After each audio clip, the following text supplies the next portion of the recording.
본문은 이사야 9장 말씀입니다.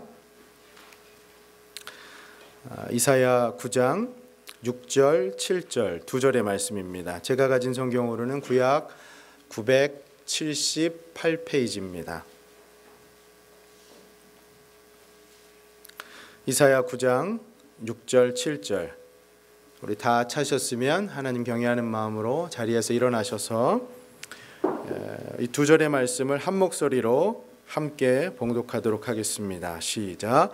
이는 한 아기가 우리에게 낳고 한 아들을 우리에게 주신 바 되었는데 그의 어깨에는 정사를 메었고 그의 이름은 기묘자라 모사라 전능하신 하나님이라 영존하시는 아버지라 평강의 왕이라 할 것임이라. 그 정사와 평강의 더함이 무궁하며 또 다윗의 왕자와 그의 나라에 군림하여 그 나라를 굳게 세우고 지금 이후로 영원히 정의와 공의로 그것을 보존하실 것이라.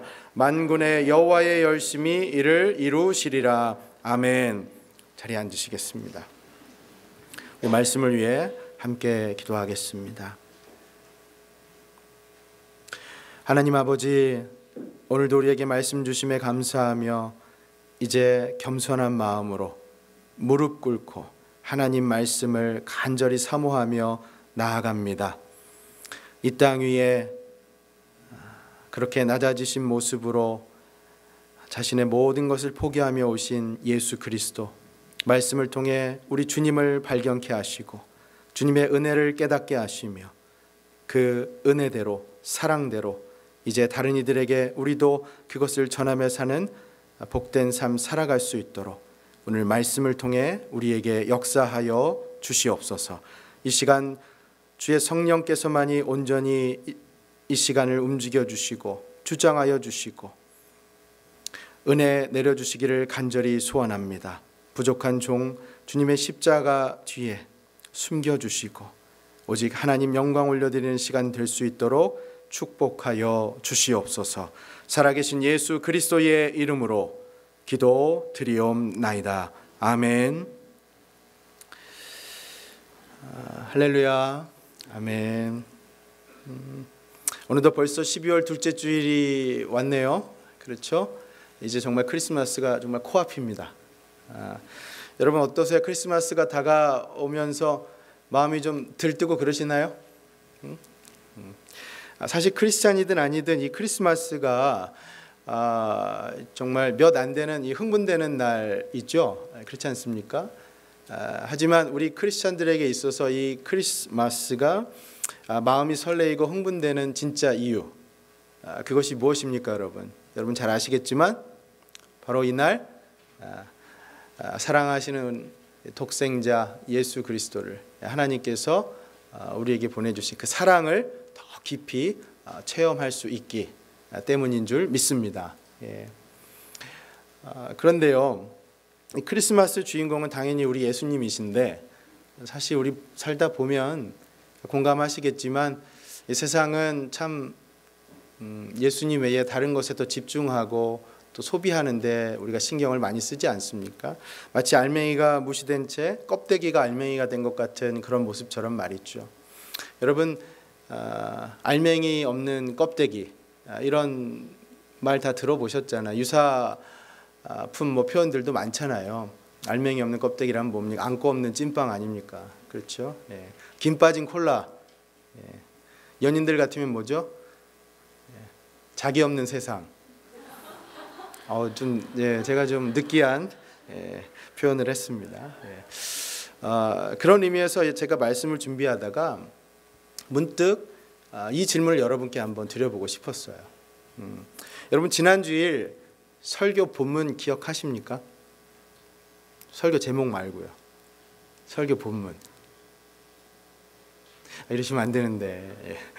자, 그러면 지난주일 설교 마지막 부분에 제가 드렸던 제 개인적인 경험, 제 결혼식 첫 번째 주례 때 어떤 에피소드 기억하십니까? 네, 감사합니다.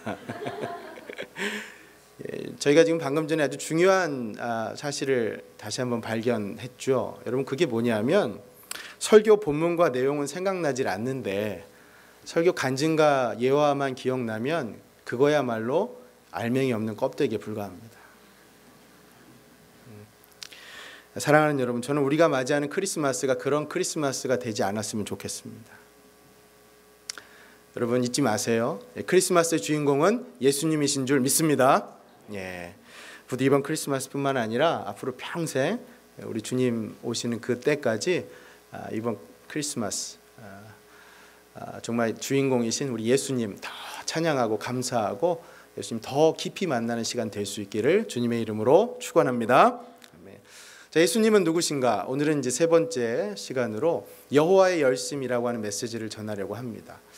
여러분 혹시 이 제목 보시고 좀 궁금증 생기신 분 없으세요?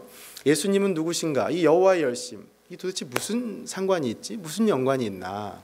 혹시 그런 궁금증 생기신 분 없으십니까? 저만 또 생겼군요. 예. 한 분이라도 그런 궁금증이 생기셨으면 제 의도가 일단 성공한 건데요. 왜냐하면 오늘 설교의 바로 이 핵심 메시지는 이 연관성입니다. 예수님은 누구신가? 여호와의 열심. 이게 어떻게 연관되느냐 말이죠. 이게 바로 핵심입니다. 오늘은 이 연관성을 염두에 두시고 이사야 9장 말씀을 함께 나누려고 합니다. 예수님은 누구신가? 여호와의 열심. 먼저 본문의 배경을 잠깐 돌아보지요. 여러분 구약 시대에 이스라엘 백성들이 이사야 이 시대 이 백성들이요. 오늘 우리만큼 메시아에 대해서 정말 간절히 소망하고 이렇게 흥분하면서 기다렸다는 거 아십니까? 제가 어떻게 아냐고요? 오늘 본문이 그걸 증거합니다. 오늘 본문 9장 저희가 봉독한 것은 아니지만 그 앞에 나오는 1절 2절 말씀에 그것이 나와 있는데 우리 같이 한번 찾아서 봉독할까요? 이사야 9장 1절 2절 우리 찾으셨으면 같이 봉독하겠습니다. 시작. 전에 고통받던 자들에게는 흑암이 없으리로다. 옛적에는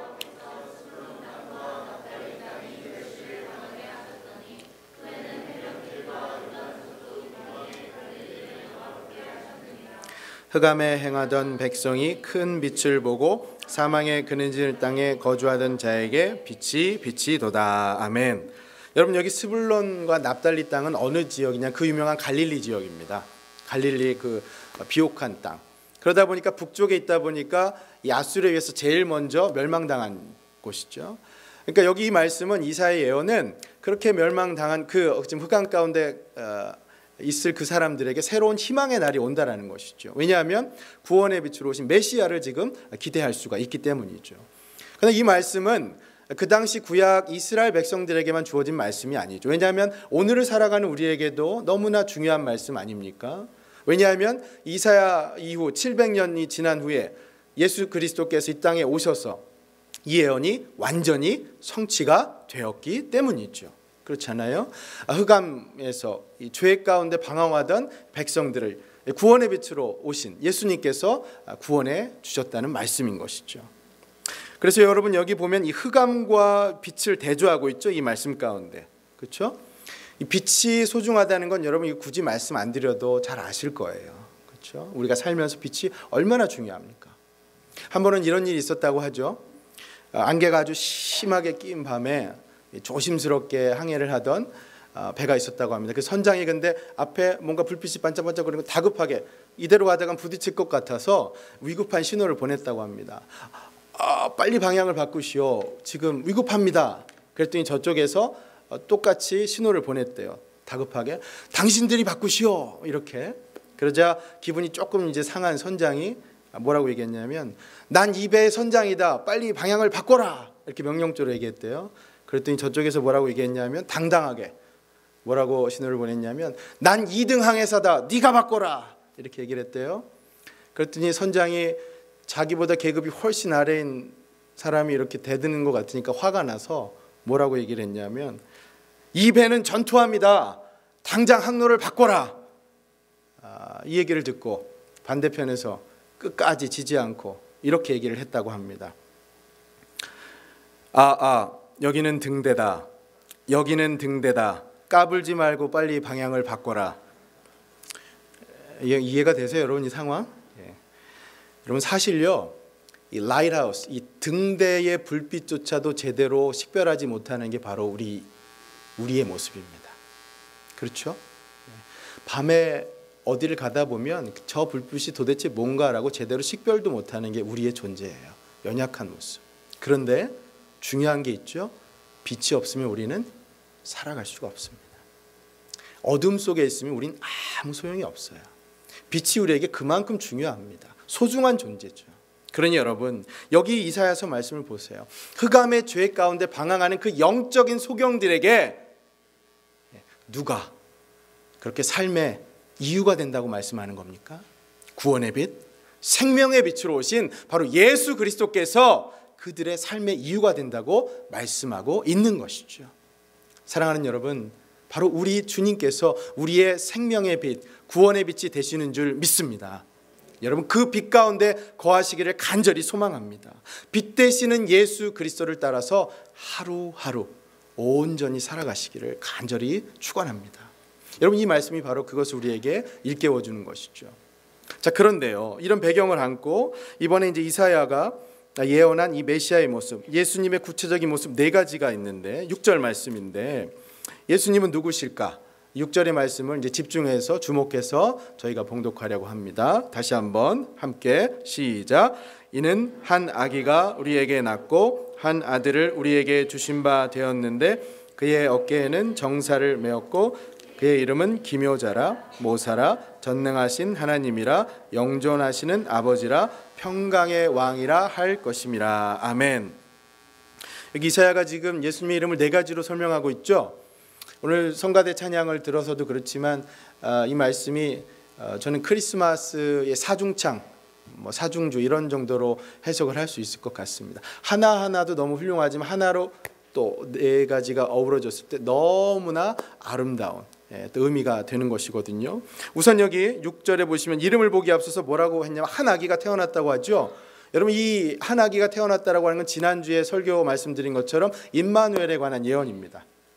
그렇죠? 동정녀를 통해서 독생자를 허락해 주신다는 그 예언이죠. 그런가 하면 이 한 아기의 이 정사를 갖고, 이 정사라고 하는 것은 영어로 government라고 되어 있습니다. 그러니까 정권, 통치권을 갖고 태어났다는 거예요. 그러니까 그 어깨에 여러분 왜 빨간 망토를 두르고 이 권위의 상징인 이렇게 통치하는 것처럼 이 아이의 어깨에 정사를 맸다는 것은 세상을 통치할 수 있는 통치권자다라고 하는 그런 예언인 것이죠. 자, 그런데 흥미로운 것이 6절 하반절에 기록된 이 메시아의 네 가지 이름인데 주목해 보세요. 기묘자 모사, 전능하신 하나님, 영존하시는 아버지, 평강의 왕. 자, 여러분 몇 가지입니까? 제가 분명히 말로는 몇 가지라고 그랬죠? 네 가지. 근데 여기 지금 몇 가지인 것 같으세요? 5가지인 것 같죠? 근데 이제 4가지예요. 제가 설명을 드릴게요. 이 4가지 이름에 아주 예수님에 관한 비밀이 다 숨겨져 있는데 첫 번째 메시아의 이름은 놀라운 상담자라는 뜻입니다. Wonderful Counselor. 여러분 한번 따라해 주시겠습니까? 예수님은 놀라운 상담자이십니다. 예, 첫 번째 여기 메시아 이름에 기묘자 모사라고 나와 있죠. 이게 2개 같지만 히브리식 표현으로는 이게 본래 하나입니다. 그러니까 정확하게 번역을 하면 기묘한 모사라고 불러야겠죠. 근데 우리가 모사라고 하면 이 뉘앙스가 부정적인 뜻을 담고 있는 거거든요. 한국어에서 모사꾼 하면은 뭔가 좀 속이는 것 같고 뒤에서 따로 좀 사기꾼 같은 그런 뜻이 있어요. 그래서 이게 원어적인 의미로는 상담자, 카운셀러의 의미입니다. 그래서 이것을 의역하면 놀라운 상담자가 되는 것이죠. 그러니까 이 이사야의 예언은 우리 주님께서 놀라운 상담자가 되신다라고 하는 그런 예언입니다. 왜 그럴까요? 그럼 여러분, 예수님께서 놀라운 상담자가 되신다는 거. 여러분 지금까지 살아오시면서 한 번쯤 누군가의 상담을 받아보신 적 있으세요? 어떠세요? 그러면 상담을 받을 때 우리가 누구에게 상담을 받습니까? 전문가에게 받잖아요. 그 분야의 전문가에게 어떤 것이든지 간에요. 그렇죠? 여기 바로 이 말씀이 그 말입니다. 우리가 전문가에게 상담을 받는 게 정석이잖아요. 바로 이 말씀이 그런 맥락에서 이해한다면 예수님께서 놀라운 상담자가 되신다라고 하는 것은 우리가 갖고 있는 인생에 누구도 해결할 수 없는 그 모든 문제들, 죄의 문제, 죽음의 문제를 예수님께서 십자가로 해결하셨기 때문에 이제 우리의 모든 문제를 예수님께 나아가서 상담하고 해결받을 수 있다라고 하는 뜻이죠. 그래서 예수님께서 놀라운 상담자가 되신다고 하는 것입니다. 원더풀 카운슬러가 되는 이유가 우리의 문제를 주님 앞에 들고 나아가서 앓을 수 있고 해결받을 수 있다라고 하는 것이죠. 나를 창조하시고 나의 모든 상황을 체휼하시고 동정하시는 그 심퍼사이즈 하시는 그 주님께서 나의 모든 상황을 다 아실 수가 있으니까 말이죠. 히브리서 4장 15절 여러분 유명한 말씀이잖아요. 이렇게 말씀합니다. 우리에게 있는 대제사장은 우리의 연약함을 체휼 동정하지 못하실 리가 아니요 모든 일에 우리와 똑같이 시험을 받으시니로되 죄는 없으시로다. 아멘.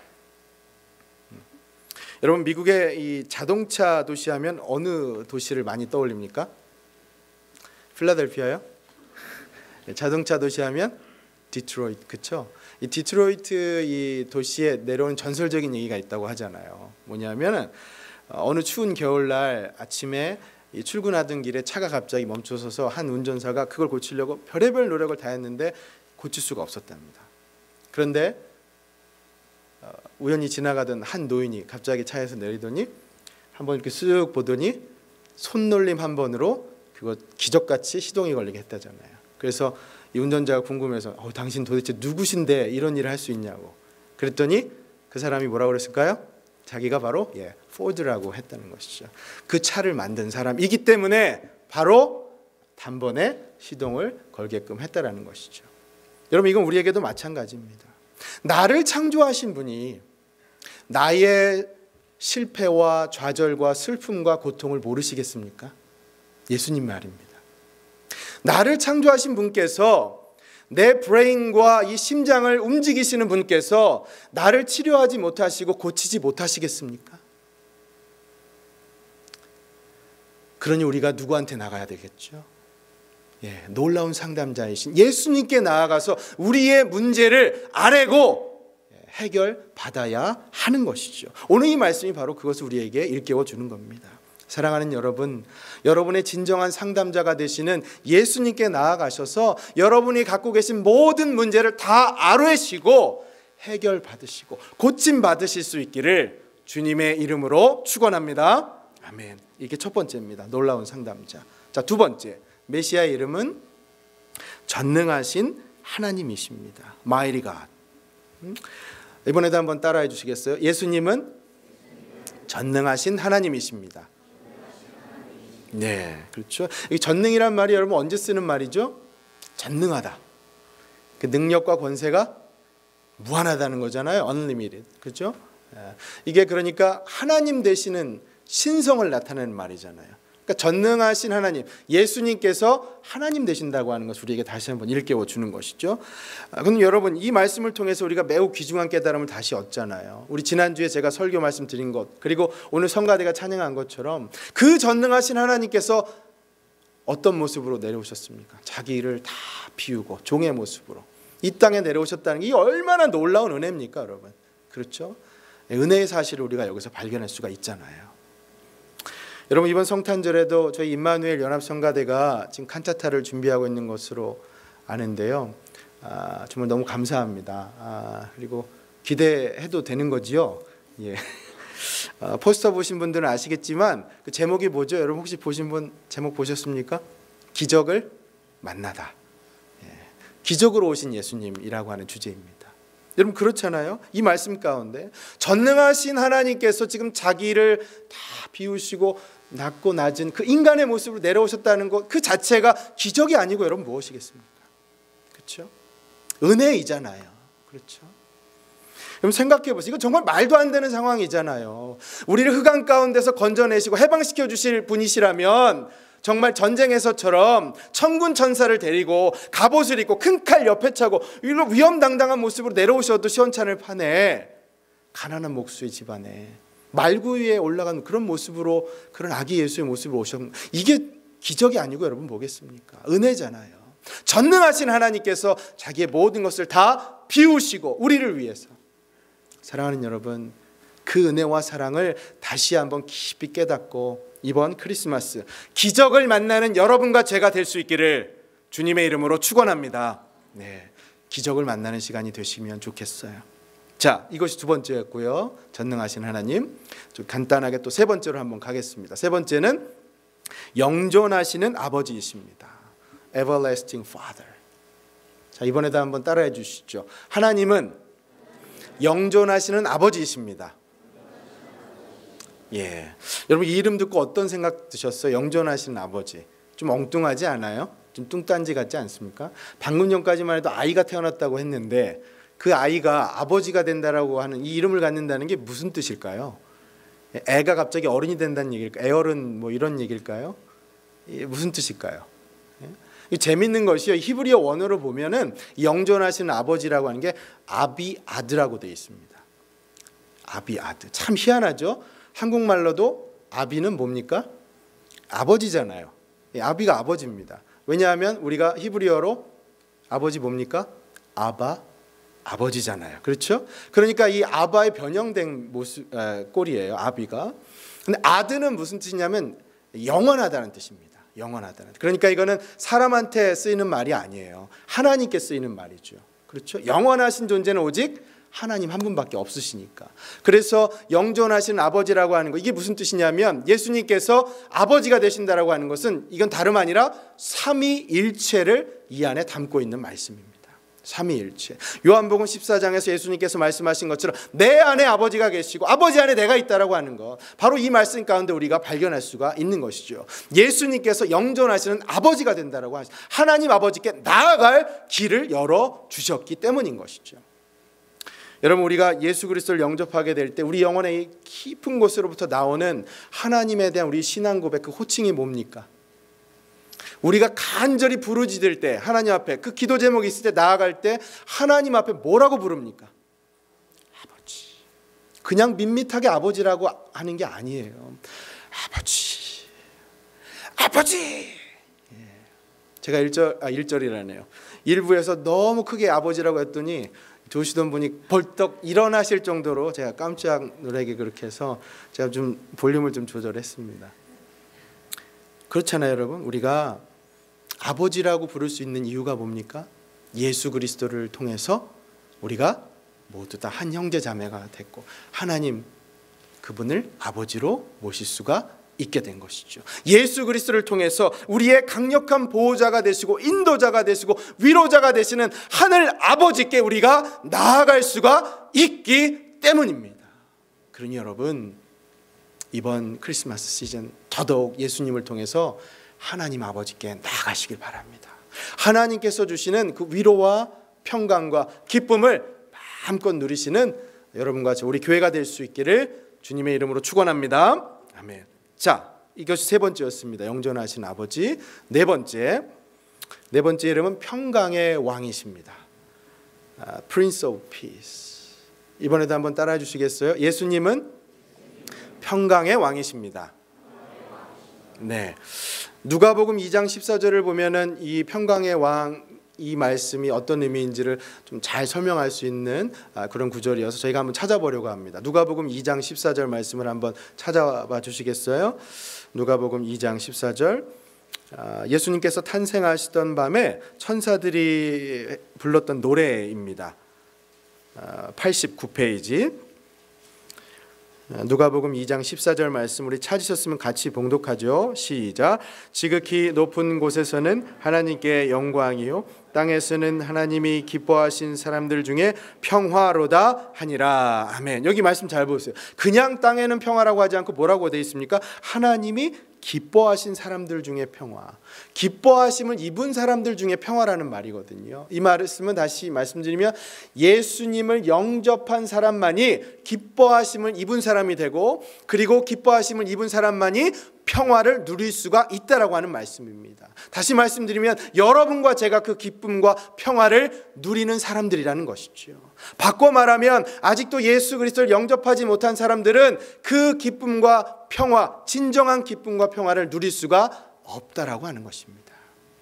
여러분, 여기 평강이라고 하는 말이 이 말씀 가운데 그 유명한 샬롬입니다. 샬롬. 본래 샬롬이라는 말은 완전함이라는 뜻이에요. 완전하다. 그러니까 조금의 부서짐이나 깨어짐 그거 없이 부족함이 없는 완전한 것이 샬롬입니다. 그럼 여러분, 이런 완전한 샬롬을 갖고 계신 분이 누굴까요? 예수님이 하나님이시잖아요. 그러니까 우리가 하나님과 온전한 관계를 맺고 있을 때 우리 또한 완전한 샬롬을 누릴 수가 있다는 것이죠. 하지만 죄로 인해서 하나님과의 관계가 깨져졌기 때문에 샬롬이 불완전해졌잖아요. 하지만 그 샬롬을 다시 회복시켜 주신 분이 누구십니까? 바로 예수님이신 것이죠. 그렇기 때문에 예수님께서 여기 말씀하신 것처럼 평강의 왕이 되신다라고 하는 것이죠. 여러분 이것을 믿으시죠? 바로 예수 그리스도를 믿을 때 우리가 완전한 샬롬을 누릴 수가 있는 것입니다. 여러분 이 말씀을 근거로 제가 여러분을 축복하며 바라기는 부디 이번 크리스마스 시즌 평강의 왕이신 예수님께서 주시는 그 기쁨과 평화를 온전히 누리실 수 있기를 주님의 이름으로 축원합니다. 우리 마음 가운데 평화가 얼마나 중요해요, 여러분. 그렇죠? 자, 그럼 지금까지의 말씀을 한번 정리해 보죠. 크리스마스의 주인공, 구원의 빛으로 오신 예수님, 지금 네 가지 이름을 우리가 나눴죠. 복습해 보죠. 첫 번째 뭐죠? 놀라운 상담자. 두 번째, 전능하신 하나님. 세 번째, 영존하신 아버지. 네 번째, 평강의 왕. 자, 이 네 가지 이름이 예수님은 누구신가? 그렇죠? 그 답인데 이 네 가지 이름도 중요하지만 오늘 제가 좀 더 강조하고 싶은 것은 좀 다른 데 있습니다. 이 네 가지 이름으로 메시아가 누구신가라고 하는 것을 알려주신 하나님, 제가 오늘 중점을 두고 싶은 정점을 찍는 그야말로 질문이 될 것 같은데요. 그것은 그렇다면 하나님께서 왜 이 메시아 예언을 친히 계획하시고 이루어 가셨는가? 도대체 메시아 예언은 이것을 주신 하나님의 그 이유, 그 마음의 근본적인 동인이 무엇이냔 말입니다. 왜 우리에게 이런 일을 하셨냐는 것이죠. 자, 오늘 7절 말씀에 답이 있습니다. 7절 말씀을 보세요. 이사야 9장 7절. 우리 하반절에 주목하면서 7절 전부를 한번 읽어보겠습니다. 시작. 그 정사와 평강의 더함이 무궁하며 또 다윗의 왕자와 지금 이후로 영원히 정의와 공의로 그것을 보존하실 것이라. 만군의 여호와의 열심히 이를 이루시리라. 아멘. 여러분 여기 보면 열심이라는 말이 나오죠. 열심, 바로 이겁니다. 여호와의 열심. 이게 바로 은혜가 되는 말씀입니다. 바로 이 이유 때문에 하나님께서 독생자 예수 그리스도를 보내주셨다는 것이죠. 그럼 이 열심이 무슨 뜻일까요? 하나님께서 땀을 뻘뻘 흘리면서 수고한다는 말씀일까요? 자, 차근차근 설명을 드릴게요. 열심이라는 말이 한국말로 한자로 얘기하면 뜨거울 열, 마음심입니다. 뜨거운 마음이라는 것이죠. 하나님의 열심은 하나님께서 우리를 향해 갖고 계신 뜨거운 마음이시라는 겁니다. 영어로 표현한 패션이 더 어울리는 말이죠. 히브리어 원어로 봐도 카나라고 하는 것은 열심, 열정, 질투로 번역이 되는 말입니다. 질투. 왜 질투하신 하나님이라는 말 성경에 나오잖아요. 그렇죠? 그 질투, 의역하면 사랑이죠. 사랑. 왜냐하면 여러분 우리 연인관계, 부부관계 생각해 보세요. 왜 질투합니까? 사랑하니까. 다른 사람한테 눈 돌리는 거 원치 않잖아요. 하나님께서도 질투하신 하나님이 되신다는 것은 우리가 하나님 외에 다른 것에 눈 돌리는 것을 원치 않기 때문입니다. 그 질투하신 하나님이시라는 것은 사랑하신 하나님을 뜻하는 말이거든요. 그러니 열심, 열정, 이것은 질투, 사랑으로 의역이 될 수가 있는 것이죠. 그러니 여러분 여기 이사야 말씀은 하나님의 그 열심, 우리를 향한 그 절절 끓는 그 열정, 펄펄 끓는 그 사랑 때문에 메시아에 대한 예언을 친히 계획하시고 이루어 가신다고 말씀하고 계신 겁니다. 그 사랑 때문에 말이죠. 그러니 그 사랑, 그 열심, 그 열정을 우리도 이 말씀을 통해 깨달았다면 우리가 어떻게 살면 되겠습니까? 하나님 나라와 복음을 위해 열심을 갖고 열정을 갖고 사랑을 갖고 살아야 한다라고 오늘 이 말씀이 우리에게 권면하고 있는 것이죠. 사랑하는 여러분, 이사야 이 메시아의 말씀을 통해서 여러분께서 하나님의 열심과 열정과 사랑을 발견하셨다면 이제 여러분께서도 하나님 나라와 복음을 위한 열심과 열정과 사랑을 갖고 살아가시기를 주님의 이름으로 축원합니다. 그렇습니다. 이것이 오늘 말씀을 통해 우리에게 주시는 핵심 메시지인 것이죠. 자, 그러면 중요한 질문입니다. 적용 질문. 자, 그렇다면 우리가 열심을 갖고 싶은데, 우리 안에 정말 하나님을 향한 뜨거운 열정을 갖고 싶은데 어떻게 하면 될까요? 여러분 아시잖아요. 우리가 때로는 뜨거웠다가도 뭐 수련회나 부흥 집회 가면 이게 너무 뜨거워서 어떻게 주차할 줄 몰라가도 좀 지나면 다 식어버리고 들락날락하는 게 우리 모습이잖아요. 자, 그러면 우리 안에 어떻게 이 하나님을 향한 열정이 계속해서 식지 않고 그렇게 유지가 될 수 있을까요? 그 방법이 뭡니까? 한 청년 자매가 열심히 작정 기도를 했대요. 배우자를 위한 작정 기도. 하나님, 저는 신랑이 필요합니다. 올해는 꼭 결혼하게 해주세요. 부디 반드시 꼭 좋은 남자 형제를 저에게 보내 주시옵소서. 열심히 기도했대요. 근데 하나님께서 기도 응답을 해주시지 않으셨대요. 그러자 우리 담당하시는 청년 목사님께서, 청년단도 목사님께서 이 자매를 부르시더니 권면을 하셨어요. 자매님 열심히 기도하시는 모습을 보니까 참 바른데 제가 볼 때는 자기만을 위한 기도로 비춰져서 하나님께서 응답을 해주시지 않는 것 같습니다. 혹시 다른 사람을 위한 기도, 부모님을 위한 기도나 형제자매를 위한 기도를 하면 하나님께서 들어주지 않으실까요? 그랬더니 이 자매가 뭔가 깊은 깨달음을 얻고서 다시 한번 기도를 했는데 이렇게 기도의 내용이 바뀌었다고 합니다. 하나님, 저희 사랑하는 부모님을 위해서 기도합니다. 두 분에겐 정말로 좋은 사위가 필요합니다. 부디 저희 부모님들을 위해서 근사하고 좋은 멋진 사위를 보내주시옵소서. 이렇게 열심히 기도했대요. 자, 여러분, 이것이 바른 열심일까요? 여러분, 아무리 열심히 기도를 해도 이게 올바른 열심이 있는 기도일까요? 물론 그렇다고 제가 배우자를 위한 기도하지 말라는 얘기 아닙니다. 우리 전국에 계신 혼기 꽉 찬 우리 청년들 기도하십시오. 그리고 청년들을 두고 계신 우리 부모님들께서도 배우자를 위해 기도하십시오. 오해는 마십시오. 제 말씀은 하나님의 뜻 안에서, 이게 포인트입니다. In God, in Theos. 그게 바로 열심 있는 기도라는 것이죠. 언젠가 한번 말씀드렸지만 열심의 그 영어 단어가 뭡니까? enthusiasm. 그게 어원적으로 분석하면 안이라는 것이, theos는 갓이란 말입니다. 안에 하나님이 있다는 말이에요. 내 안에 하나님이 있는 것, 하나님의 뜻 안에서 열심으로 하는 것이 진정한 바른 열심이라는 것이죠. 그러니 여러분, 우리의 열심이 하나님의 뜻 안에서, 예수님의 뜻 안에서 행하는 열심이 진정히 바른 열심입니다. 그렇지 않으면 잘못된 열심, 나를 위한 열심, 그것으로 뒤바뀌어 버릴 수가 있는 것이죠. 그러니 여러분 기억하십시오. 그렇게 하나님 뜻 안에서, 예수님 뜻 안에서 열심히 무언가를 할 때 그 열심이 식지 않을 수 있습니다. In God, in Christ, 그 안에서 행하는 열심이야말로 우리 안에서 식지 않고 계속해서 열정을 갖고 무언가를 해낼 수가 있다라는 말씀이죠. 제가 마지막으로 그렇게 하나님 뜻 안에서 이루는 열심, 그렇게 열정적으로 식지 않는 그렇게 열심을 보여주신 한 선교사님 얘기를 여러분과 나누면서 오늘 말씀 마치려고 합니다. 제가 참 존경하는 선교사님이신데요. 제가 이전 섬기던 교회를 통해서 알게 된 헝가리에서 선교하시는 선교사님 부부이신데, 이 홈리스, 이 집시들을, 거린들을 선교하시는 분이신데, 한 번은 이분이 이제 사연을 보내주셨는데 그 제목이 너무 특별해가지고 제가 깜짝 놀랐어요. 이게 제대로 쓰신 건가? 그 제목이 뭐냐면요, 선교 오늘도 발롱이었습니다. 여러분, 메롱이 아닙니다.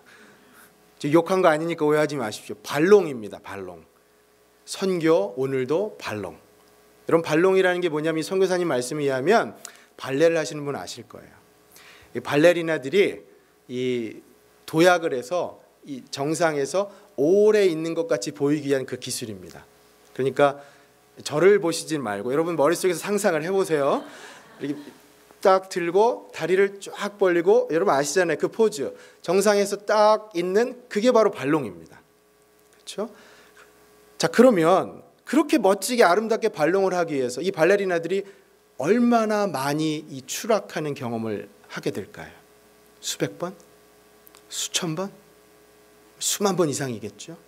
선교사님께서 선교 오늘도 발롱이라고 말씀하신 게 바로 그런 뜻입니다. 그 사연이 이렇습니다. 이분이 이 헝가리 홈리스 거린들, 집시들을 사역하시는데 그들이 사는 이 슬럼가가 어떤 곳이냐면 여기 지금 웨스트필리가 굉장히 여러분 험악하고 흉측하다고 말씀하시잖아요. 여기는 거기에 비하면 천국입니다. 이루 말할 수가 없어요. 근데 그런 곳에서 사는 정말 이 좁디 좁은 곳에서 사는 아이들을 어린이 주일학교를 그렇게 섬기고 그곳에 다시 밴으로 이제 데려다 주는데 한 모녀가 집시 모녀가 갑자기 나오더니 선교사님 가슴을 팍팍 치면서 화를 내더랍니다. 그 뭐라고 얘기하는 들어봤더니 너가 이 서류에 사인해주지 않아서 나 이제 너네 교회 다시는 안 나간다 이렇게 화를 내더라는 거예요. 그래서 뭔가 봤더니 그 서류가 여러분 그 유럽에서 한때 시리아 난민이 그 문제였었잖아요. 그 난민 신청서에 사인을 해달라는 건데 그게 사실 말도 안 되는 거예요. 이 사람들은 그거를 받으면 조금이라도 혜택을 더 받을 수 있을까 봐 해달라는 건데 선교사님은 해봐야 되지도 않는 것을 왜 요구하냐고 안 해주셨던 거죠. 근데 이 사람은 그걸 오해해서 너 이거 사인 안 해줬으니까 교회 안 나가겠다. 그리고 화를 내더라는 겁니다. 선교사님이 그때 마음이 너무 상해서 심지어 선교에 대한 깊은 회의까지 드셨답니다. 아니 지금까지 집시들이 자신의 모든 것을 다 바쳤던 그 미션 아닙니까?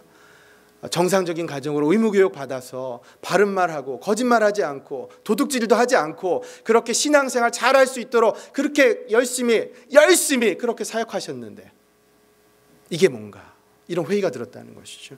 직접 이렇게 표현하셨어요. 무섭고 두려운 집시 슬럼가를 몇 년째 우리 집 드나들듯 나르고 기도와 말씀 찬양했건만 물 퍼붓고 돌 던지며 칼 들이밀고 침 뱉어도 마약과 알코올 중독 담배 연기 속에서도 그런데 선교 목표에 대한 이 좌절감이란 오 주님 이렇게 아주 참담한 글을 쓰셨어요. 그런데 너무나 감사한 것이 그 마지막 말미에 선교사님 다시 힘을 내셔서 이렇게 글을 남기셨어요. 한 번의 착지를 위해 수많은 추락을 그리고 처절한 저자세를 배우는 기도. 예, 선교 오늘도 발롱. 예, 선교 오늘도 발롱. 사랑하는 여러분, 우리가 수천 번을 넘어지고 수만 번을 추락해도 발롱, 우리를 다시 일으켜 주시고 세워 주시고 이끌어 주시는 것이 무엇입니까? 그것은 나의 열심이 아니라 하나님의 열심, 하나님의 열정인 줄 믿습니다. 선교사님은 바로 그것을 이 글 속에 남기신 것이죠. 자신의 열심이 아니라 선교, 오늘도 다시 발롱, 하나님의 열정으로 그대로 나아가겠습니다라고 하는 믿음의 고백을 이 선교 소식 가운데 우리에게 나눠주셨던 겁니다. 그렇습니다, 여러분. 바로 그 열심, 그 열정, 그 사랑 때문에 하나님께서 예수 그리스도를 이 땅에 우리에게 보내주신 줄 믿습니다. 바로 그 열심, 그 열정, 그 사랑이 그래서 오늘 우리가 예수 그리스도를 믿고 따르고 전하는 우리에게도 쏟아 부어주시는 줄 믿습니다. 그러니 여러분, 크리스마스가 무엇입니까? 크리스마스는 우리를 위해 친히 이 땅에 오셨던 예수님의 열심을 만나는 날입니다. 예수님의 열정과 사랑을 체험하는 날입니다. 그러니 오늘 이 말씀을 통해서 여러분께서 그 하나님의 열심과 열정과 사랑을 다시 한번 발견하셨다면 이제 여러분께서도 하나님 나라와 복음을 위한 열심과 열정과 사랑으로 살아가실 수 있는 결단이 오늘 우리에게 있기를 주님의 이름으로 축원합니다.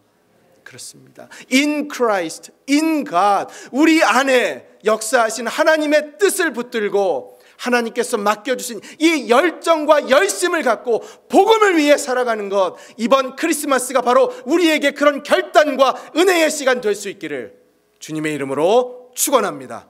아멘. 우리 이 시간